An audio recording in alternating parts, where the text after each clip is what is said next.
కర్నూలు జిల్లా ఆస్పరి మండలం కైరుప్పల గ్రామంలో నుగ్గులాట వైభవంగా జరిగింది.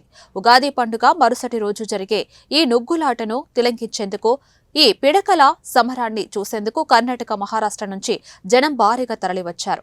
వీరభద్రస్వామి భద్రకాళి ప్రేమాయణంలో తలెత్తిన ఓ చిన్న వివాదానికి గుర్తుగా దీన్ని జరుపుకుంటారు.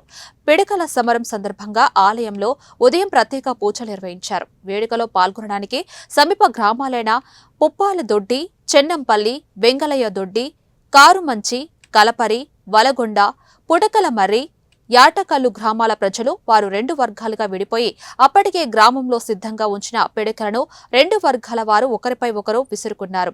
అనాదిగా పిడకలతో కొట్టుకోవడం ఆచారంగా వస్తుంది. పిడకల సమరంలో 36 మంది స్వల్పంగా గాయపడ్డారు. గాయాల పాలైన వారు స్వామివారి విభూతి రాసుకున్నారు. ఇలా రాసుకుంటే గాయాలు మాడిపోతాయని ఇక్కడి ప్రజల ప్రగాఢ విశ్వాసం. ఎలాంటి సంఘటనలు జరగకుండా పత్తికొండ డీఎస్పీ వెంకటరామయ్య ఆధ్వర్యంలో పోలీసుల భద్రతా ఏర్పాట్లు చేపట్టారు.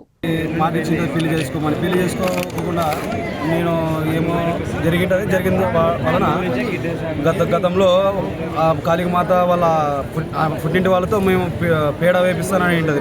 పేడ వలన పిడకల సమరంగా మారి 2 వర్గాలుగా కొట్టుకోవడం అంటే ఇక్కడ ఉన్న వాళ్ళందరూ 2 వర్గాల వాళ్ళమే. అవతల వాళ్ళు ఉన్న వాళ్ళు, యూదుల వాళ్ళు ఉన్నాం. కానీ ఆడు మాత్రం ఆట లెక్క జరుగుతుంటాం.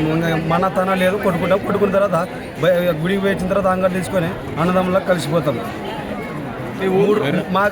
మాకి ఇది ఎంత జరుగుటకు ముందు ప్రేమ వాళ్ళు గొడవలు పడి విడిపోతారు. తర్వాత ఈ సమరం మేము చేసుకుంటాము. ప్రతి ఆనాటిగా వస్తుంది.